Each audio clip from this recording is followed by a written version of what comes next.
Okay, good morning, everyone. Nice to see you all today, and thank you for making it Good morning. a Zoom call. Good morning. How are you guys doing? Good. Great. Very good. Yeah, everyone's great. Give me a thumbs up if you're good. Some of you, um, awesome. Good stuff. Okay, so what we're going to do today for this Zoom call is we're going to go through your yoga pose submissions. So let's start. Let's start with Alex. Okay, so let's start with Alex's downward dog. So I'm sharing it on screen. Can you all see it now? Yep. Yep. Awesome.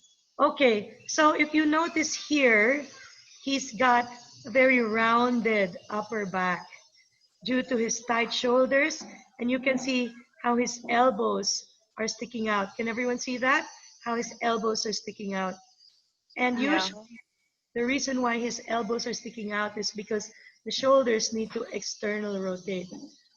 So in order to make the shoulders external rotate right now, so the shoulders need to roll this way, what he needs to do is rotate his arms in the same way. Okay, everyone following with that? Yeah. Anyone confused Yeah. by what external rotation of the shoulder means? So you mean the fingers need to point outward? Yes, beautiful. So the fingers Okay. need to point outward like this. When the fingers point outward, the shoulder rolls outward and the shoulder goes away from the ear. How do you think his neck's feeling doing the downward dog that way? Tense. Yeah, beautiful. So what we want to do is release the tension from his shoulders. And now, if he bends the knees, then his spine will be straighter. But first, shoulders need to be corrected. Yeah, give me a thumbs up if you understood. Good stuff. Yes. Thank you, guys. Okay, so now what we're going to do is we're going to go to the next photo. And I believe next we have the beautiful Philippa. So once we get the screen, 1 second.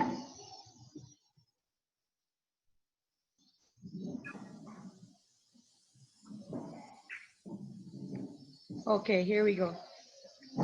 So now, Philippa, if you can check that you have a very rounded upper back.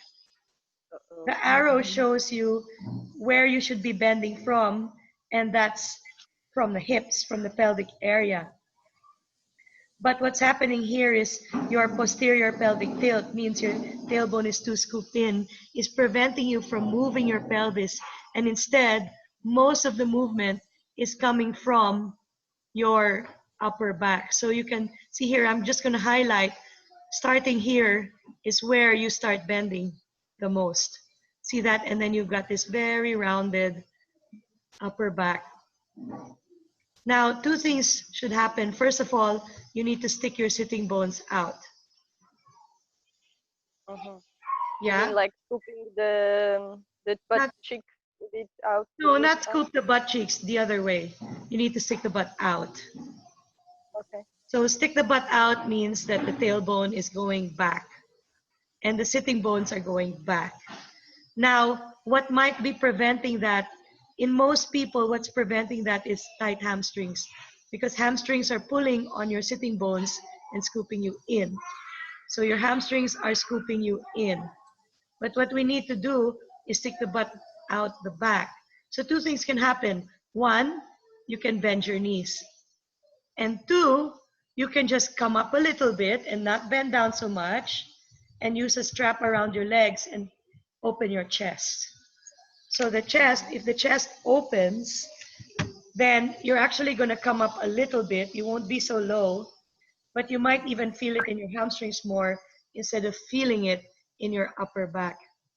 How many of you actually feel the stretch more in your upper back than in your hamstrings or lower back? Just raise your hand if you're in that position.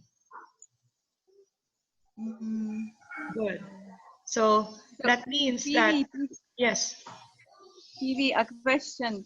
So is it important to bring the head down towards the knees, or is it important just to kind of look forward? What do you Good, recommend? Is it good question. Good question. So if your bend is above 45 degrees, better to just keep on stretching the chest and keep the head level with the rest of the body. Because we want to get the bend to come from the lower back and hamstrings. When your lower back and hamstrings open and can support a deeper bend, that's when we start going to bring the head down. So I would bring the head down when your forward bend has reached like below the arrow. So if your back is here below the arrow, definitely start bringing the head down because that's going to pull your upper spine, which it would be a good idea to do.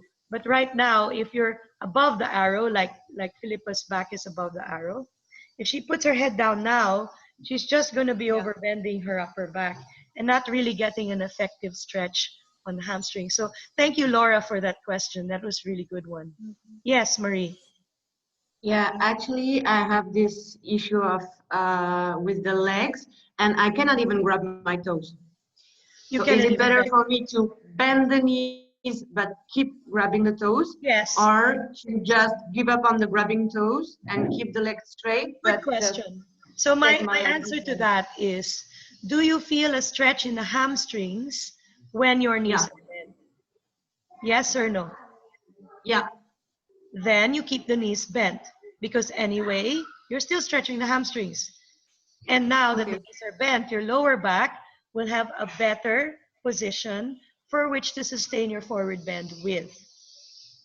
So actually, the answer to that is yes. Continue to bend the knees as long as you feel the hamstring stretch.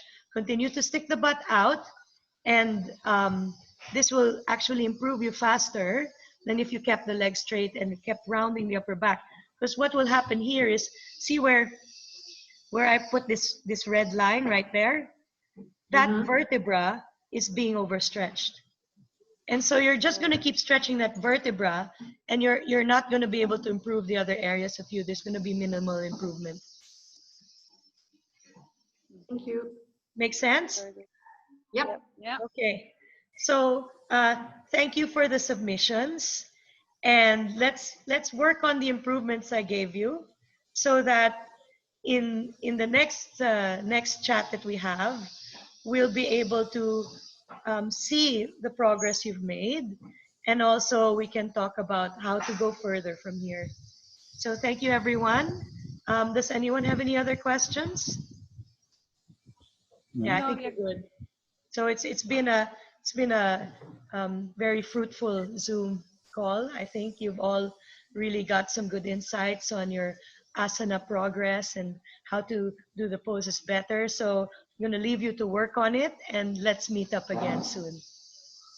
Bye. Okay. Thank you. Thank you, Pee. Okay.